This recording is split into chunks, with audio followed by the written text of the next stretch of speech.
Hay silencios que gritan. Hay paredes que guardan secretos más oscuros que la noche misma. Hoy no vamos a hablar de un monstruo de cuentos de hadas. Hablaremos de un monstruo real.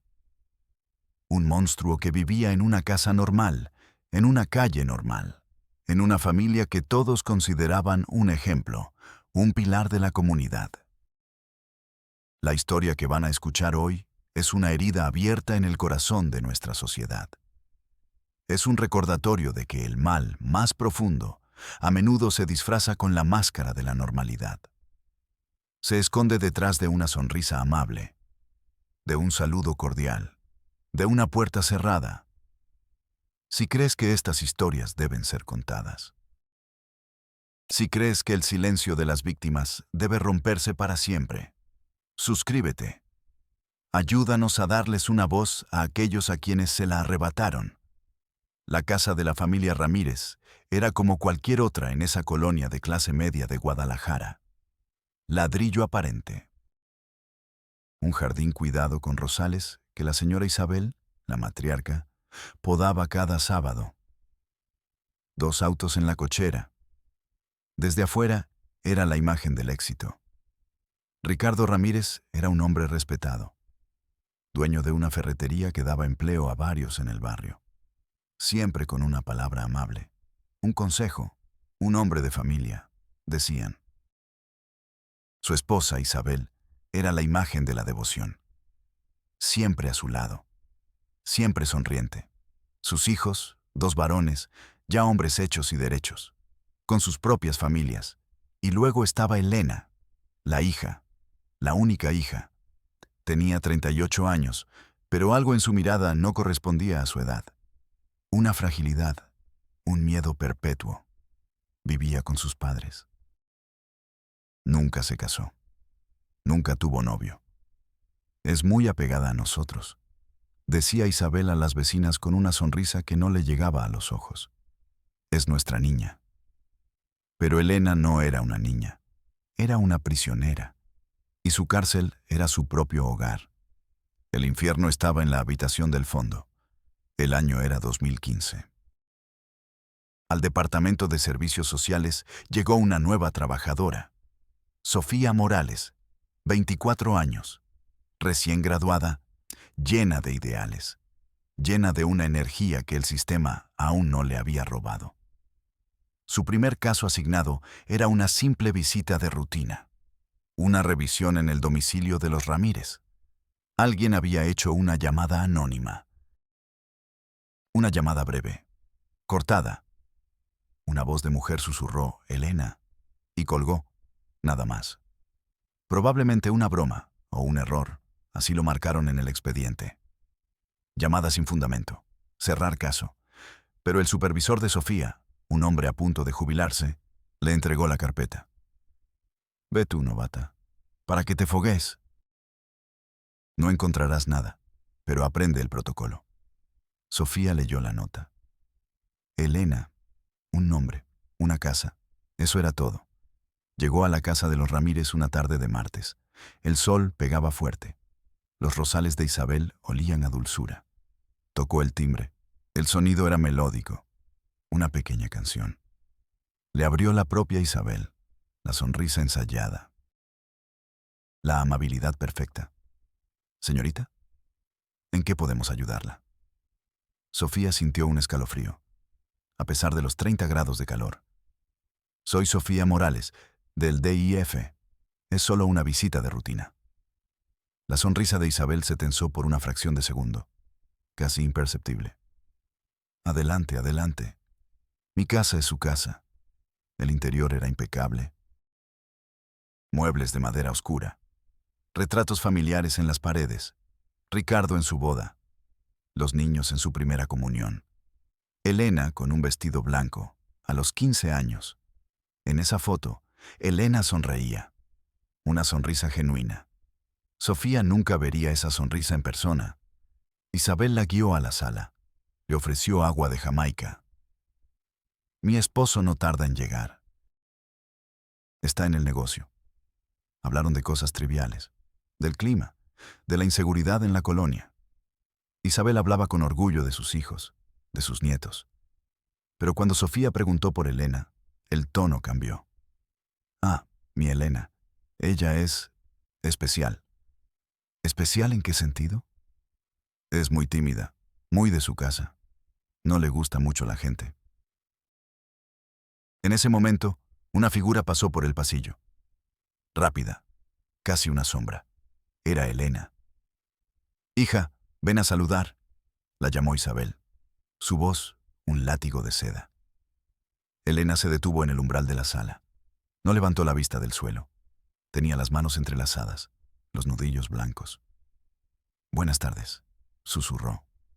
La voz era un hilo. Ella es Sofía. Viene del gobierno, dijo Isabel. Elena se estremeció. Un temblor diminuto recorrió su cuerpo. Sofía lo vio. Hola, Elena. Solo estoy aquí para conversar un poco. Elena no respondió. Sus ojos seguían fijos en una tabla del piso de madera, como si en esa tabla estuviera el único lugar seguro del mundo. Se sentía una opresión en el aire. Una tensión tan densa que se podía cortar con un cuchillo. La puerta principal se abrió. Era Ricardo Ramírez, el hombre respetado, el pilar de la comunidad. Vieja, ya llegué. ¿Hay algo de comer? Su voz era un trueno bonachón. Vio a Sofía y su rostro se iluminó con una sonrisa de vendedor. Una visita. Qué agradable sorpresa. Se acercó para saludarla, y entonces ocurrió. En el instante en que Ricardo entró a la sala, Elena retrocedió un paso. Un movimiento instintivo, como un animal que huele a su depredador. Bajó la cabeza aún más. Sus manos comenzaron a temblar con más fuerza. Sofía lo vio todo. La sonrisa de Ricardo no vaciló. Isabel se levantó como un resorte. Elena, hija, ¿por qué no le ayudas a la muchacha en la cocina? Seguro está cansada. Era una orden, una distracción. Elena obedeció sin decir una palabra. Salió de la sala como si huyera de un incendio. Ricardo se sentó en el sillón. Disculpe a mi hija. Como le habrá dicho mi esposa, es muy introvertida. La palabra sonaba falsa en su boca. Sofía sentía un sabor metálico en la garganta. El sabor del miedo. No era su miedo. Era el miedo que impregnaba cada rincón de esa casa. Hizo las preguntas del protocolo. ¿Hay violencia doméstica? Jamás, señorita. En esta casa nos adoramos. ¿Necesitan algún tipo de apoyo económico o psicológico? Gracias a Dios, no nos falta nada. Somos una familia bendecida. Las respuestas eran perfectas, demasiado perfectas. Sofía se fue de esa casa con una sensación de náusea. El sol seguía brillando. Los rosales seguían oliendo a dulce. Pero para ella, todo se había vuelto gris. Llegó a la oficina y se sentó frente a su computadora. Abrió el expediente Ramírez. Su mano temblaba sobre el teclado. Debía escribir visita de rutina completada. No se encontraron irregularidades. Se recomienda cerrar el caso. Eso era lo que el sistema quería. Un caso cerrado, un problema menos. Pero la imagen de los ojos de Elena, fijos en el suelo, no la dejaba en paz. El temblor de sus manos. El paso atrás cuando su padre entró en la habitación. Escribió las palabras. No se encontraron irregularidades. Pero no pudo presionar Enter. No pudo cerrar el caso. Apagó la computadora. Sabía que si cerraba ese archivo, estaría firmando una sentencia. Esa noche, Sofía no durmió. Daba vueltas en su cama, en su pequeño departamento de soltera. Veía la sonrisa de Ricardo, la mirada de acero de Isabel y el vacío absoluto en el rostro de Elena. Algo estaba podrido en esa casa, y el olor a rosas no podía ocultarlo. Al día siguiente, en la oficina, el aire acondicionado zumbaba. Un ruido monótono, indiferente, como el sistema mismo. Sofía tenía la carpeta de los Ramírez sobre su escritorio. Abierta. Su supervisor, Manuel, pasó junto a ella con una taza de café en la mano. Vio la carpeta. Suspiró. Un suspiro largo, cansado. De quien ha visto demasiado y ya no quiere ver más. ¿Todavía con eso, Morales? Hay algo que no está bien, Manuel. Siempre hay algo que no está bien, Sofía. Es México. Acostúmbrate. Si no hay golpes visibles, si nadie grita por ayuda, no hay caso. Ciérralo.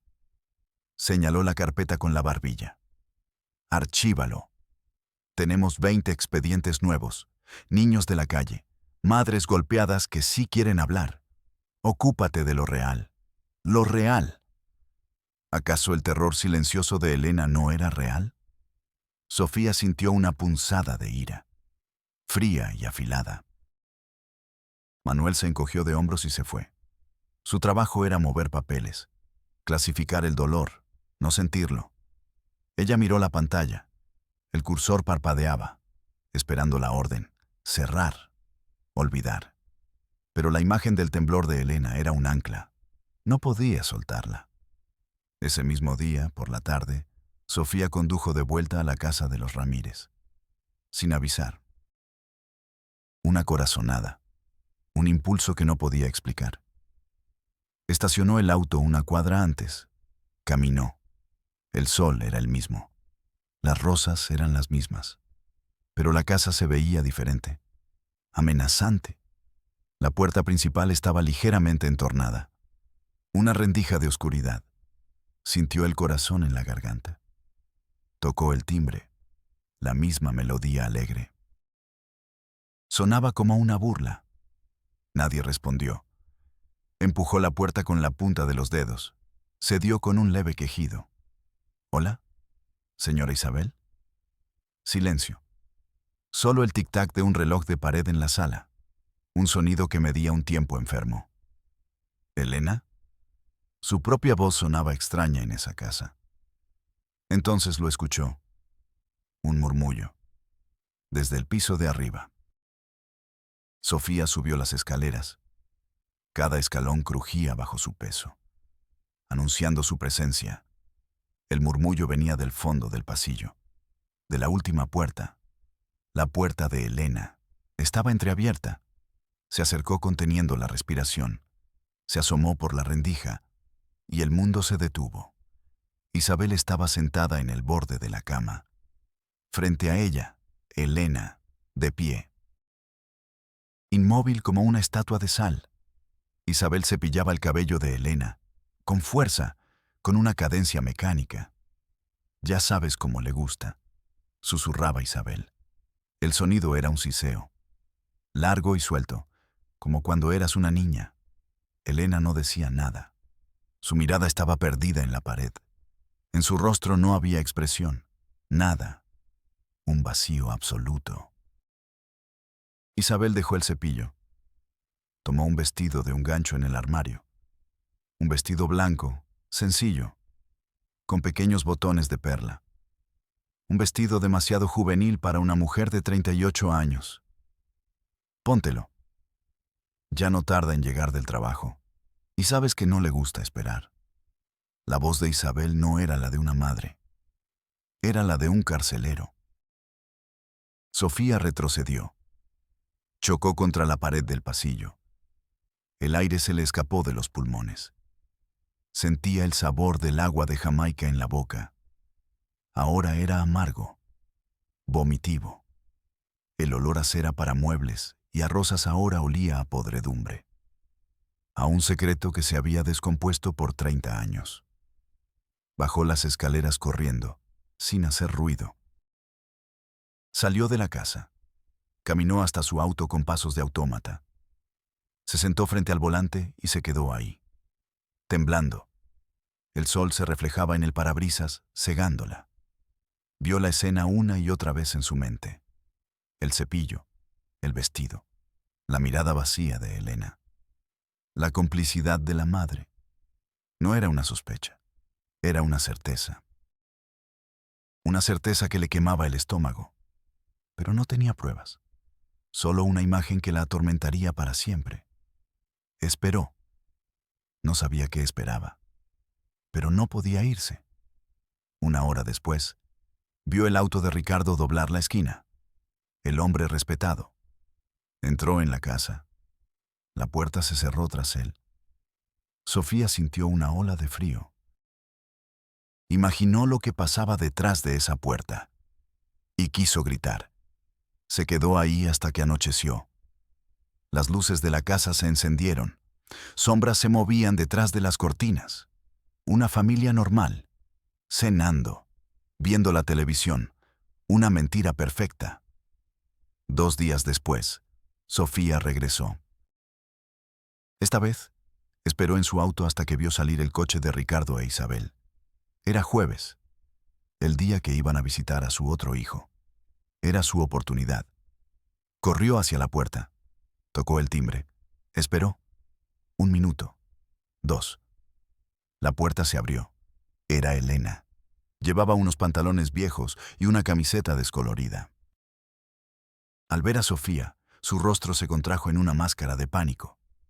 Intentó cerrar la puerta. «Elena, espera», dijo Sofía, poniendo un pie para detenerla.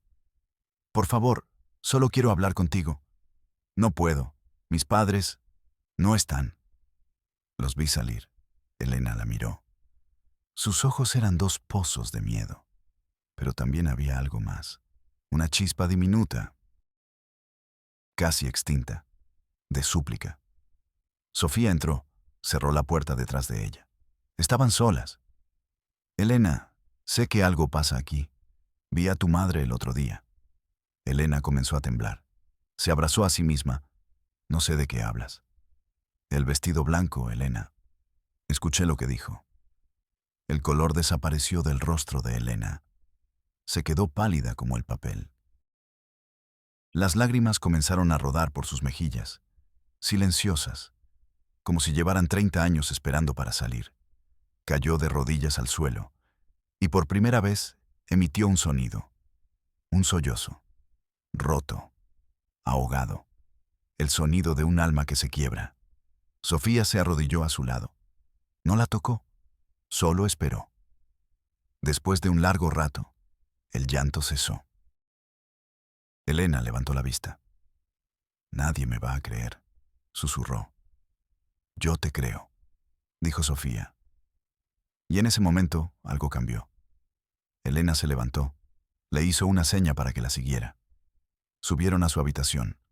El cuarto olía a lavanda y a tristeza. Elena se arrodilló junto a su cama. Levantó el colchón. Debajo había una tabla de madera suelta. La quitó. Y del hueco sacó una caja de zapatos vieja y polvorienta. La puso sobre la cama. La abrió. Sofía se asomó. Dentro no había zapatos. Había cuadernos. Docenas de cuadernos escolares, de diferentes colores y tamaños. Elena tomó el primero. La portada tenía un dibujo de un unicornio. Lo abrió. La caligrafía era redonda, infantil. Sofía leyó la primera línea. «Querida amiga invisible, hoy mi papá me dijo que tiene un secreto nuevo para mí». Sintió que el suelo se abría bajo sus pies. Tomó el cuaderno con manos temblorosas y pasó páginas. Era un diario, extendido a lo largo de 3 décadas. Una crónica minuciosa del infierno. El primer episodio, a los 8 años. Las amenazas, el silencio, la complicidad de su madre. Es lo que hacen los hombres. Tienes que aguantar. Los regalos después de cada agresión, una muñeca, un dulce, el precio de su inocencia. Sofía levantó la vista del cuaderno. El aire en la habitación era irrespirable. Miró a Elena. Ya no veía a una mujer de 38 años. Veía a la niña de 8, sentada en esa misma cama, escribiendo en su diario, contándole su dolor a la única amiga que nunca la traicionaría. Una amiga que no existía. Sofía se quedó con la caja. Elena se la entregó con una mezcla de terror y alivio. Lléveselos, quémelos, no sé, pero que no estén más aquí. Sofía negó con la cabeza.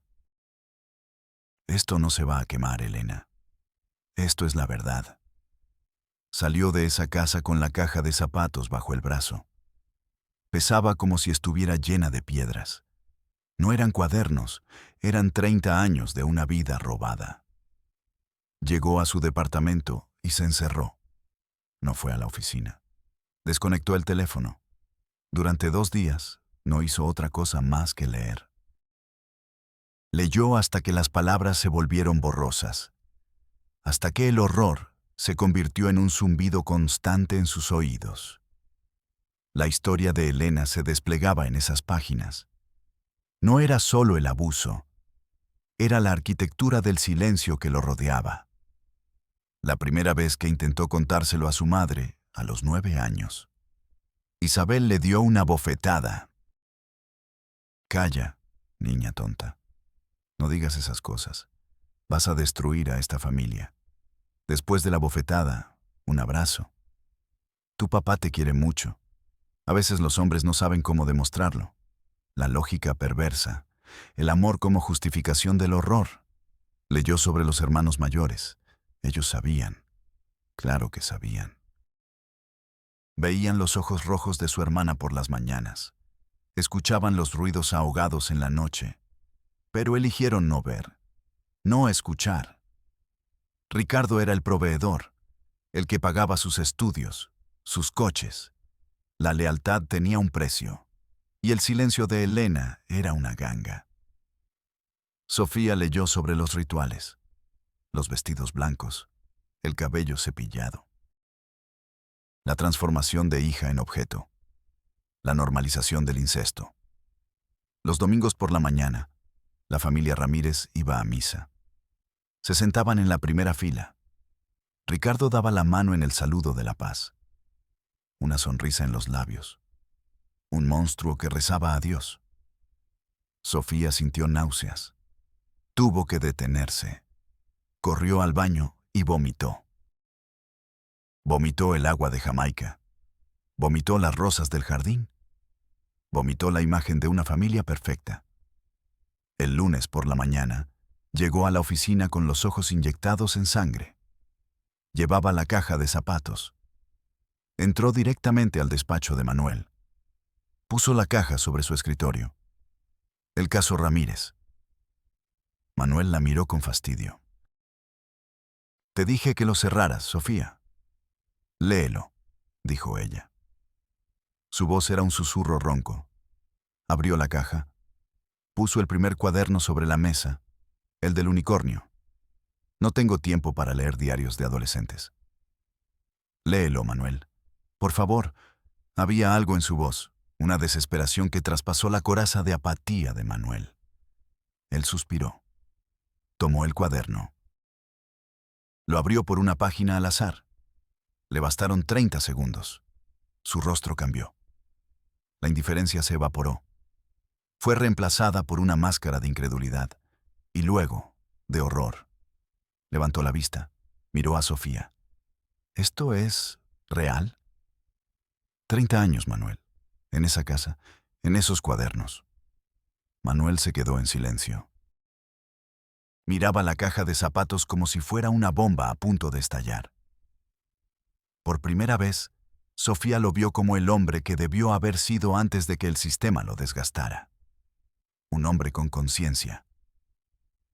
Necesitamos ir a la fiscalía, dijo él. Su voz era firme. Fueron juntos. Llevaron la caja como si fuera una reliquia sagrada. El Ministerio Público. Un edificio gris, pasillos largos, el olor a café rancio y a justicia demorada. Los recibió un fiscal joven, traje barato, mirada ambiciosa. Le explicaron la situación. Le mostraron los diarios. El fiscal los hojeó con desinterés profesional. Interesante, dijo. Muy interesante. Necesitamos una orden de restricción para el padre. Y sacar a la víctima de la casa inmediatamente, dijo Sofía. El fiscal sonrió. Una sonrisa condescendiente. Señorita Morales, ¿verdad? Esto no funciona así. ¿Cómo que no funciona así? Hay 30 años de evidencia en esa caja. Hay 30 años de escritos. No tenemos pruebas físicas. No hay testigos directos. Son sus palabras contra las de una familia respetada. La palabra respetada resonó en la habitación. Un escudo. Un arma. ¿Y qué se supone que hagamos?, preguntó Manuel, con la voz cargada de frustración. Necesitamos que la víctima declare, formalmente. Que se someta a exámenes psicológicos, médicos.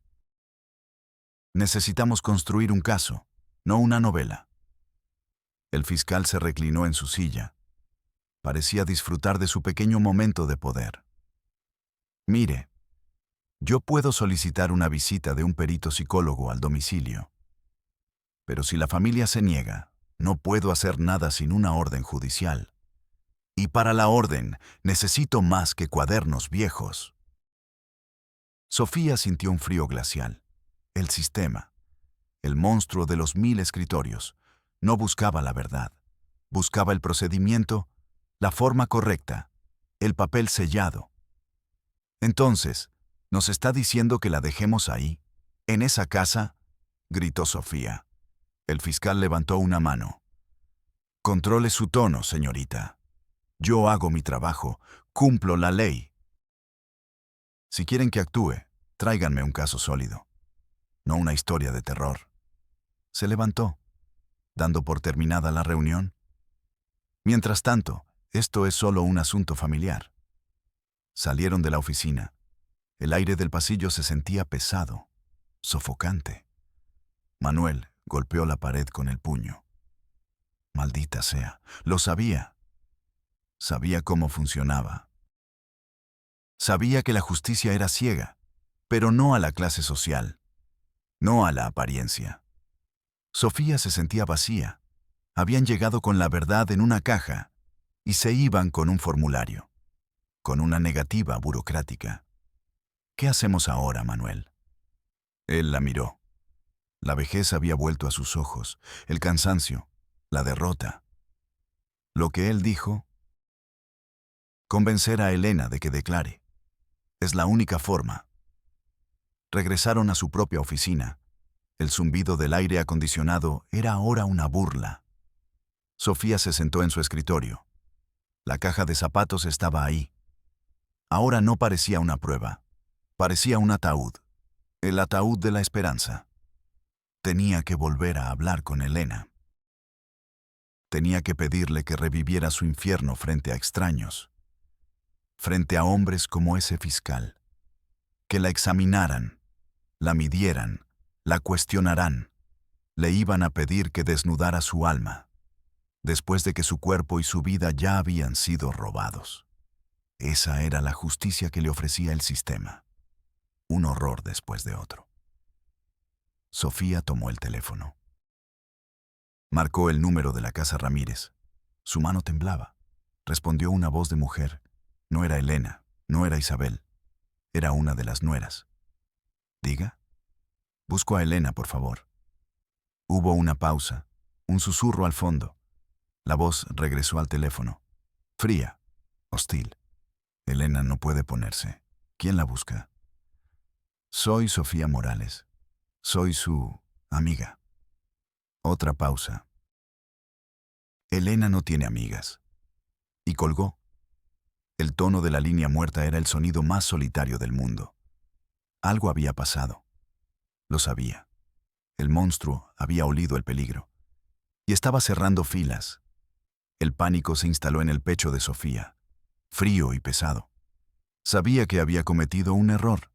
Haberse llevado los diarios, haber dejado a Elena sola.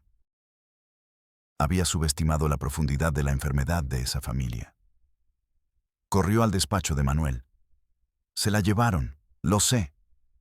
Manuel se levantó de un salto. Cálmate, Sofía. ¿Qué pasó? Le contó la llamada, el tono de la nuera, la frase final. Elena no tiene amigas. Era una declaración de guerra. No podemos probar nada, dijo Manuel, pasándose las manos por el cabello. No hay reporte de desaparición.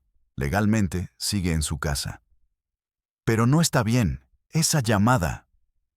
Puede ser cualquier cosa. Una discusión familiar. Pueden haber descubierto lo de los diarios. Precisamente. Ese era el terror. Si sabían que Elena había hablado, ¿qué le estarían haciendo en ese momento? Voy a ir para allá, dijo Sofía. No. Es una locura. Eres una trabajadora social, no un policía. Te van a cerrar la puerta en la cara. Entonces llamaré a la policía. ¿Y qué les vas a decir? ¿Que una nuera fue grosera por teléfono? Se van a reír de ti. Era un laberinto de burocracia y procedimientos. Y en el centro, Elena estaba sola. Sofía se sentía impotente. Una rabia sorda crecía en su interior. El sistema no solo era lento, era cómplice. Cómplice por omisión, por su amor a las formas y su desprecio por el fondo. Esa tarde, Sofía no se fue a casa. Se quedó en su auto, estacionado de nuevo en la misma esquina. La casa de los Ramírez parecía una tumba. Las cortinas corridas. No había luces. No había movimiento. Parecía deshabitada. Pero Sofía sabía que no lo estaba. Sabía que el mal estaba adentro, reagrupándose. Esperó horas. El hambre y el cansancio eran un dolor sordo. Pero el miedo por Elena era más agudo. Cerca de la medianoche, un auto se detuvo frente a la casa. No era el de Ricardo. Era uno más nuevo, más lujoso. Se bajaron los dos hijos de Ricardo, los hermanos de Elena. Entraron a la casa con sus propias llaves. Estuvieron dentro menos de 10 minutos. Salieron. Uno de ellos hablaba por teléfono, gesticulando con enojo. Se subieron al auto y se fueron a toda velocidad. El consejo de guerra familiar. Estaban planeando el siguiente movimiento. Al día siguiente, Sofía y Manuel decidieron intentar otra vía. Fueron a una organización no gubernamental, una que ayudaba a mujeres víctimas de violencia. La directora, una mujer llamada Carmen, los escuchó. A diferencia del fiscal, Carmen no miraba los papeles. Miraba a los ojos de Sofía. Escuchó la historia sin interrumpir. Cuando Sofía terminó, el silencio en la pequeña oficina era denso. Carmen tenía una mirada dura, forjada en miles de historias como esa. Le creo, dijo. Fueron las dos palabras que Sofía necesitaba escuchar. Pero el fiscal tiene razón en una cosa. Sin la declaración de Elena, estamos atados de manos. Lo primero es encontrarla. Carmen movió sus hilos. Tenía contactos, periodistas, abogados, gente que el sistema no había logrado callar. Uno de sus contactos trabajaba en el registro de hospitales. Revisaron los ingresos de las últimas 48 horas en toda la ciudad. Nada. Elena no estaba en ningún hospital. Revisaron en la morgue. El corazón de Sofía se detuvo mientras esperaban la respuesta. Negativo. No estaba muerta. Al menos, no oficialmente. La tienen escondida, dijo Carmen. Probablemente en casa de uno de los hijos. O la sacaron de la ciudad. La familia estaba protegiendo a su monstruo. Estaban escondiendo el crimen, borrando a la víctima. Pasaron 3 días más. 3 días de llamadas inútiles, de puertas cerradas. Sofía iba cada día a la casa de los Ramírez. Tocaba el timbre. Nadie abría. La casa seguía sellada, silenciosa. Una mañana, Sofía estaba en la oficina, mirando el expediente de Elena. La foto. Una foto de trámite de hacía 5 años. La misma mirada vacía. Sonó el teléfono de su escritorio. Era un número desconocido. Diga, ¿Sofía Morales? La voz era de un hombre. Sonaba nerviosa. Sí, soy yo. Yo, yo soy vecino de los Ramírez, el de la casa de al lado. Sofía se enderezó. Escuche, no quiero problemas. Tengo familia. Pero mi esposa, ella escuchó algo la otra noche. ¿Qué escuchó? Un auto, muy tarde, y una discusión. La voz del señor Ricardo y llantos. Una mujer llorando. El corazón de Sofía latía con fuerza. ¿Vio algo? No. Teníamos miedo de asomarnos. Pero después, silencio. Y al día siguiente, la casa estaba como muerta. El hombre colgó antes de que Sofía pudiera preguntar más. Pero era suficiente. Era la confirmación. Corrió con Carmen. Ya no podemos esperar, dijo Carmen. Vamos a hacer ruido. Carmen llamó a una periodista de confianza. Una reportera de un diario local conocida por su tenacidad. Le contaron todo. Le mostraron copias de los diarios. La periodista, Laura, leyó extractos. Su rostro se endureció. Esto es una bomba, dijo. Pero si lo publico sin una fuente oficial o sin la víctima, me pueden acusar de difamación. La familia Ramírez es poderosa. Tienen dinero. Entonces, ¿qué hacemos? Preguntó Sofía desesperada. Necesitamos que una autoridad reconozca el caso, que admita que hay una investigación en curso. Volvieron al Ministerio Público, esta vez con Carmen y su abogada. El mismo fiscal joven los recibió, ahora con menos arrogancia. La presencia de Carmen lo ponía nervioso. Señora Mendoza, ya les expliqué la situación. Y nosotros le explicamos que tiene una víctima de secuestro en sus manos, dijo Carmen con voz gélida. No hay denuncia de secuestro. Para la ley, la señorita Ramírez es una adulta que puede estar donde quiera. Sofía explotó. No es una adulta que puede estar donde quiera. Es una mujer que ha sido torturada por 30 años y ahora su familia la desapareció para asegurar su impunidad. El fiscal suspiró, irritado. Señorita Morales, le voy a pedir que se calme o la tendré que sacar de mi oficina. La abogada de Carmen intervino. Fiscal, tenemos un testigo que escuchó una discusión y llantos la noche en que la víctima desapareció de su domicilio. Tenemos 30 años de diarios que describen crímenes continuados. ¿Qué más necesita para emitir una alerta de persona desaparecida y una orden de cateo? El fiscal miró sus papeles. Tecleó algo en su computadora. Su rostro era una máscara de indiferencia burocrática. Miren, el protocolo es claro. Para emitir una alerta, un familiar directo debe reportar la desaparición. Era absurdo.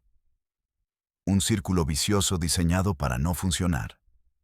La familia que la secuestró era la única que podía denunciar el secuestro, el sistema en su máxima expresión de cinismo. Señora Mendoza, dijo el fiscal, mirando la pantalla de su monitor. Ahora esto es un caso de personas desaparecidas. Eso le corresponde a otra dependencia. Llene el formato 2B. Sofía se quedó sin aliento. No podía creer lo que escuchaba. La frase exacta: la pesadilla burocrática hecha realidad. El sistema no buscaba justicia. Buscaba ordenar el horror en carpetas, clasificarlo, archivarlo hasta que fuera olvidado. Sintió que las piernas le fallaban. Se apoyó en el escritorio.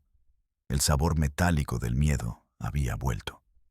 Pero esta vez era su propio miedo. Miedo a fracasar. Miedo a que Elena se convirtiera en un número de expediente. En un formato 2B perdido en un archivero. Salieron de la oficina. En el pasillo, Sofía se derrumbó. Se sentó en el suelo frío y se echó a llorar. Lloró de rabia, de impotencia. Carmen se sentó a su lado. No dijo nada. Solo puso una mano en su hombro. Un pequeño gesto de humanidad en un edificio de concreto y apatía. No vamos a rendirnos, dijo Carmen después de un rato. Su voz era tranquila, pero firme como el acero. Si el sistema no nos ayuda, lo haremos a nuestra manera. La manera de Carmen era la presión pública. La guerra fuera de los despachos. Laura, la periodista, publicó un artículo. No dio nombres. La ley no se lo permitía. Pero describió la historia. El diario del infierno en la colonia Jardines. Habló de una mujer de casi 40 años, de una familia respetable, de 30 años de abuso documentados en cuadernos escolares, y de la desaparición de la víctima después de que una trabajadora social intentara ayudar. El artículo era una bomba de tiempo. Explotó en la ciudad. Todos en la colonia Jardines lo leyeron. Todos sabían de qué familia hablaba.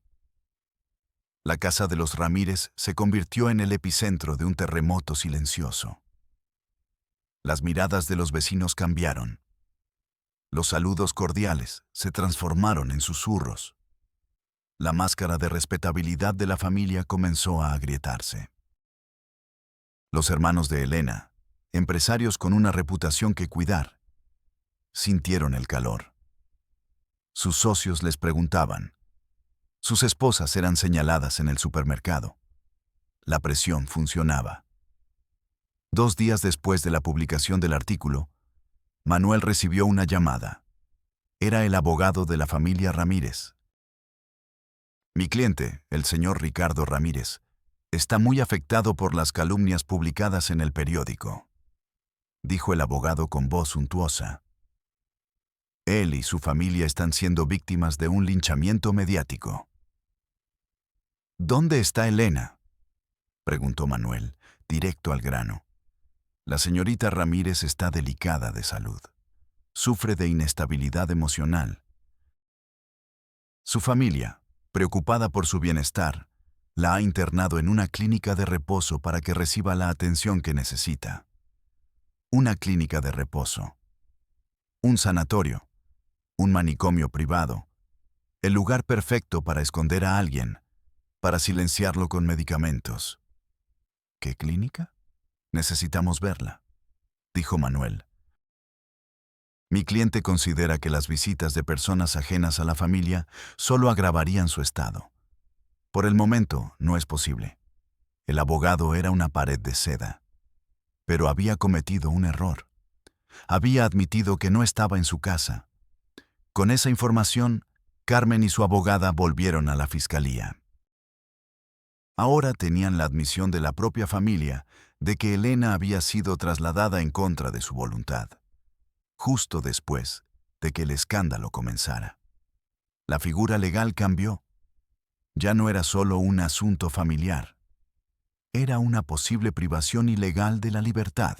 El fiscal, presionado por sus superiores que leían los periódicos, ya no pudo negarse. A regañadientes, emitió una orden judicial.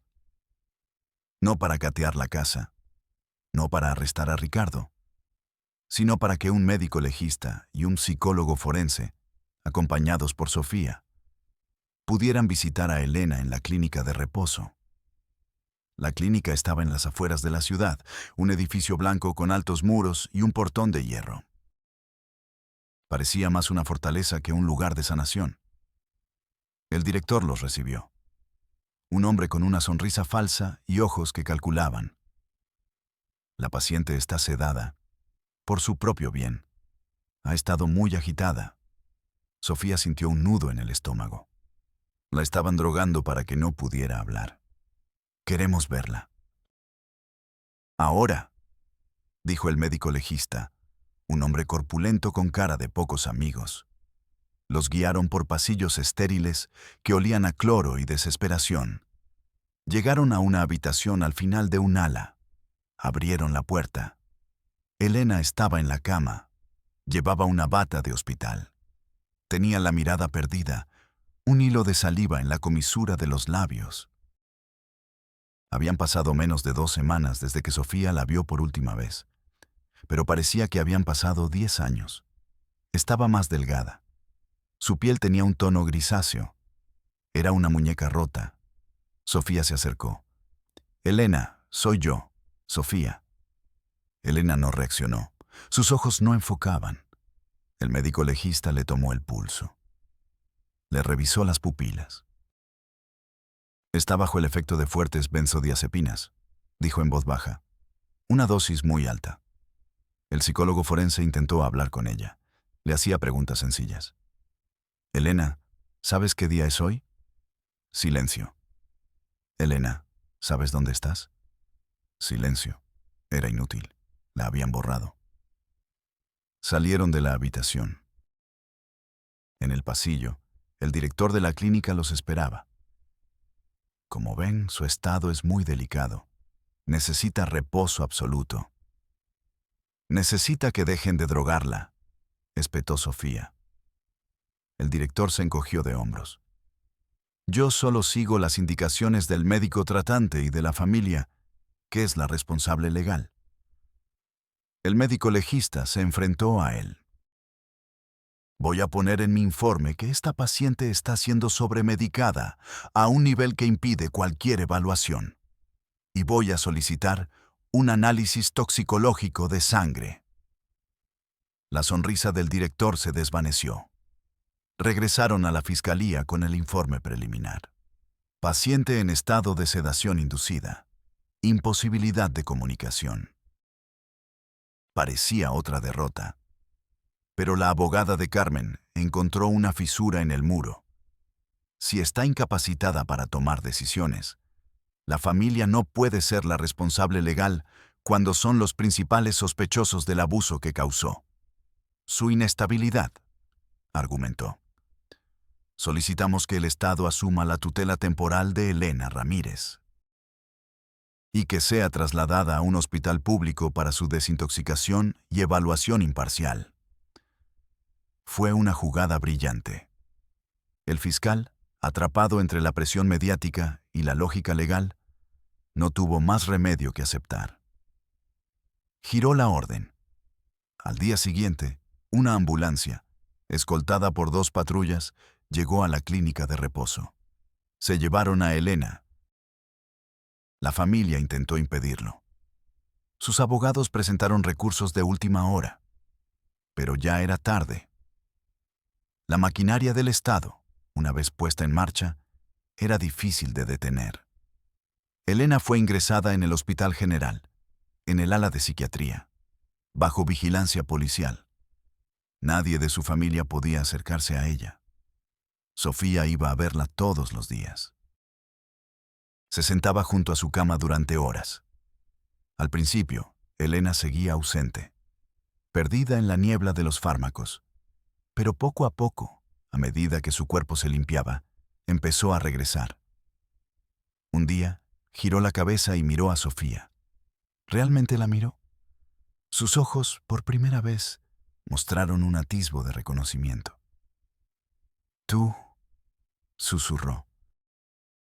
Su voz era un graznido seco. «Soy Sofía. Estoy aquí. Estás a salvo». Lágrimas silenciosas rodaron por las mejillas de Elena. No eran las lágrimas de terror de antes. Eran lágrimas de algo que se parecía a la esperanza. Durante las siguientes semanas, Elena comenzó a hablar. Primero con el psiquiatra del hospital. Luego con Sofía. Contó su historia de nuevo. Ya no en las páginas de un cuaderno, sino con su propia voz. Cada palabra era un esfuerzo, un pedazo de su alma que sacaba a la luz. El psiquiatra diagnosticó un trastorno de estrés postraumático complejo. Disociación severa. Su informe fue devastador. Concluyó que su estado mental era el resultado directo de décadas de abuso sexual y psicológico crónico. Con el informe psiquiátrico y su testimonio grabado, el caso finalmente tenía la solidez que el fiscal exigía. La fiscalía giró una orden de aprehensión contra Ricardo Ramírez por el delito de violación equiparada y corrupción de menores, continuado, y contra Isabel, su esposa, por complicidad y omisión. Una tarde de jueves, Dos patrullas se detuvieron frente a la casa de los Ramírez, la casa de los Rosales y los secretos. Los agentes tocaron el timbre. La melodía alegre ya no sonó. El sistema había sido desconectado.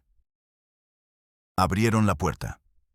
Ricardo Ramírez, el hombre respetado, el pilar de la comunidad, fue arrestado en su propia sala. No opuso resistencia.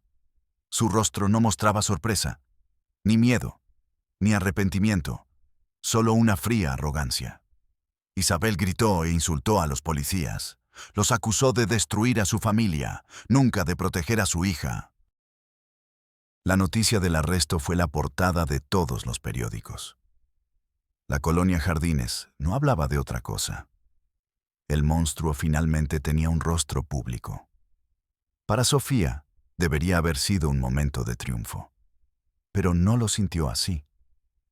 Miraba la foto de Ricardo en el periódico, esposado, y solo sentía un profundo vacío.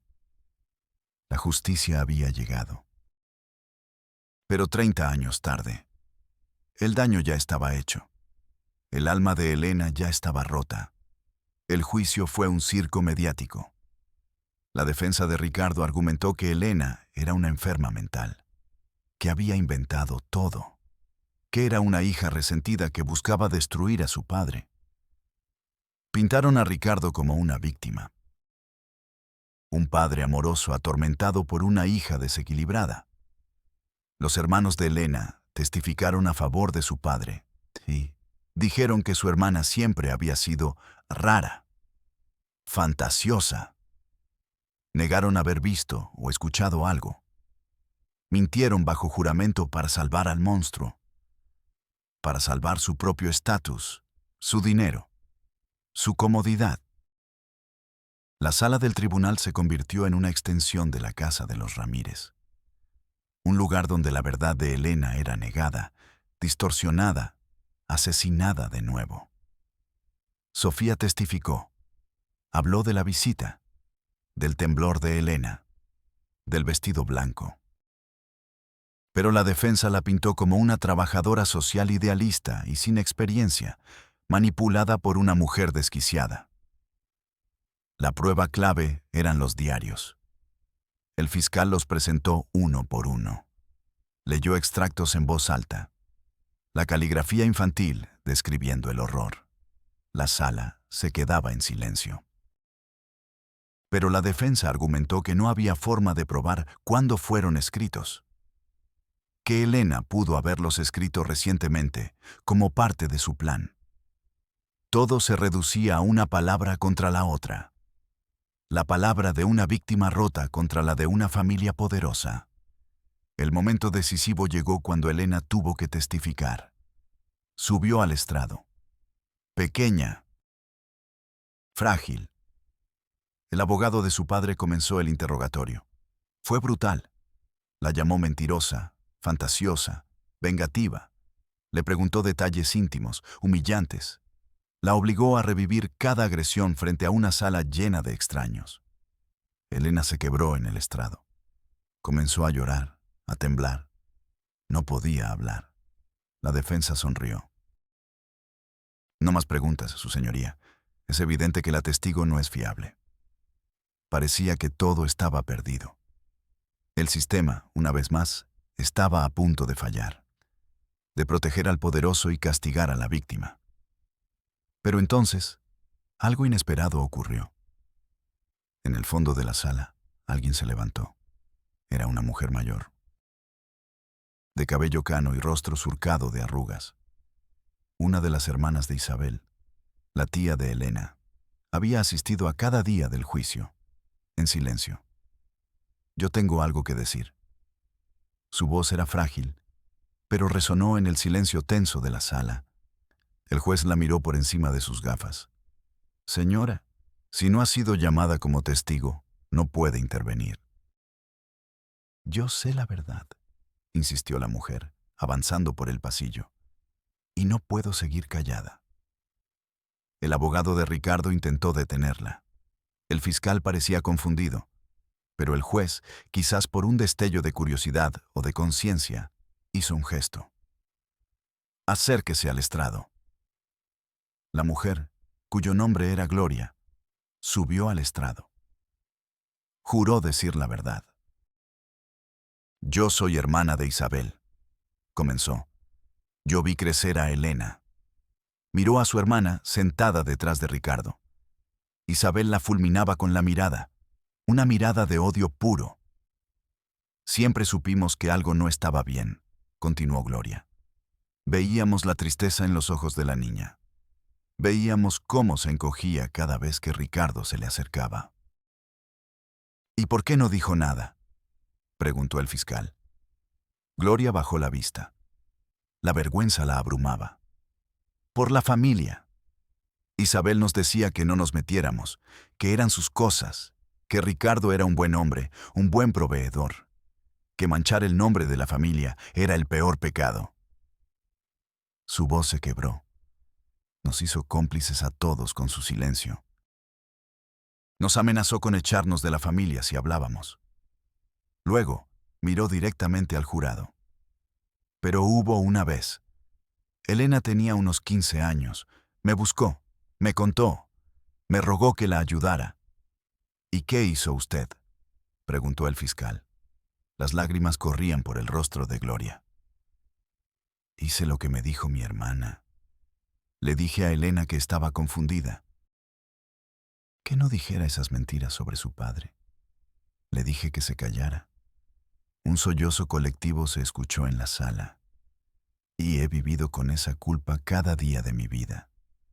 Vi cómo mi sobrina se apagaba, cómo se convertía en un fantasma en su propia casa, y no hice nada. Se giró hacia Elena, que la miraba desde su asiento, con los ojos muy abiertos. Perdóname, hija. Perdóname por ser una cobarde. El testimonio de Gloria fue el golpe de gracia. Ya no era la palabra de Elena contra la de su familia. Era una voz desde adentro del pacto de silencio, una voz que lo rompía para siempre. El jurado no tardó mucho en deliberar. Ricardo Ramírez fue declarado culpable de todos los cargos. La sentencia fue de 50 años de prisión, sin posibilidad de libertad condicional. Isabel Ramírez fue declarada culpable de complicidad. Recibió una sentencia de 20 años. Los hermanos, aunque no enfrentaron cargos penales, fueron destruidos socialmente. Sus negocios se vinieron abajo. Sus esposas los abandonaron. La familia perfecta se había desintegrado. Cuando leyeron el veredicto, Ricardo no mostró emoción alguna. La misma máscara de arrogancia. Isabel se desmayó. Elena simplemente cerró los ojos. No lloró. No sonrió. Solo respiró hondo. Como si por primera vez en 30 años, el aire que entraba a sus pulmones estuviera limpio. Sofía estaba sentada detrás de ella. Le puso una mano en el hombro. Elena se giró y la miró. Y por primera vez, Sofía vio algo en sus ojos que no era miedo, ni vacío, ni tristeza. Era gratitud. El camino de Elena después del juicio no fue fácil. Las cicatrices de 30 años no desaparecen con un veredicto. Pasó un tiempo en una casa de transición, dirigida por la organización de Carmen. Aprendió cosas que el mundo da por sentadas. A tomar sus propias decisiones, a elegir qué ropa ponerse, a decir no. Aprendió a vivir sin miedo. Sofía la visitaba a menudo. Se hicieron amigas, amigas de verdad. Un día, estaban sentadas en el jardín de la casa de transición. Elena estaba leyendo un libro. Levantó la vista y sonrió. Una sonrisa pequeña, tímida, pero real. ¿Sabes, Sofía?, dijo. Estoy pensando en cambiarme el nombre. ¿Ah, sí? ¿Y cómo te vas a llamar? Victoria. No tuvo que explicar por qué. Sofía siguió trabajando en servicios sociales. Pero algo en ella había cambiado para siempre. El caso de Elena le arrancó la inocencia. Le mostró la cara más fea del ser humano y la indiferencia más cruel de un sistema fallido. pero también le mostró la increíble resiliencia del espíritu. Le enseñó que a veces, una sola persona que se niega a cerrar un expediente puede hacer la diferencia entre la vida y la muerte. La casa de los Ramírez fue vendida. Una nueva familia se mudó. Plantaron nuevas flores en el jardín. Pero los vecinos nunca olvidaron. Las paredes de esa casa siempre guardarían el eco del silencio. Y la historia de Elena se convirtió en una leyenda sombría en la colonia. Un recordatorio de que los monstruos no viven en castillos lejanos, viven al lado, sonríen en la calle y a veces duermen bajo tu propio techo. La verdadera oscuridad no siempre es visible a simple vista. A menudo se esconde detrás de una puerta cerrada y la complicidad de aquellos que eligen no ver.